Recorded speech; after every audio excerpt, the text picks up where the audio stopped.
Pernah nak juruterbang anda jadi sedikit lebih bijak? Bagaimana kalau kapal terbang anda diterbangkan oleh sesuatu yang tak pernah tumpahkan kopi, iaitu AI? Kenali masa depan, juruterbang AI dan drone pintar. Mereka tak tidur, tak bersin, dan yang pasti, tak kena jet lag.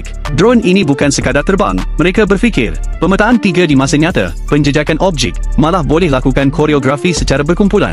Mereka ibarat ninja langit. Kapal kargo kini boleh mendarat sendiri. Dan juruterbang manusia? Cuma duduk, layan suasana. Dalam ketenteraan, sekumpulan drone boleh bekerjasama sebagai satu pasukan.